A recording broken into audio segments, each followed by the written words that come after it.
أعوذ بالله من الشيطان الرجيم بسم الله الرحمن الرحيم قل هو الله أحد الله الصمد لم يلد ولم يولد ولم يكن له كفوا أحد।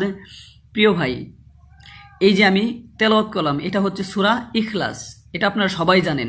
আর এই তেলাওয়াত করার কারণে আমার যে সব হয়েছে, আপনি এই শোনার কারণে ঠিক তেমনি আপনার সব হয়েছে। এবং আপনি যদি এই সূরাটি আরও 2 বার শুনে ফেলেন তাহলে আপনার কিন্তু একটা খতম কোরআন শরীফের যে সব, সেই সবটা হয়ে যাবে। এবং মেহেরবানি করে যদি আপনি এই ভিডিওটা শেয়ার করে দেন তাহলে কত মানুষ যে শুনবে এবং কত মানুষের যে সব হবে আল্লাহ মালুম, সেই সব আপনারও কিন্তু কোনো দিক দিয়ে কম হবে না এই শেয়ার করার কারণে।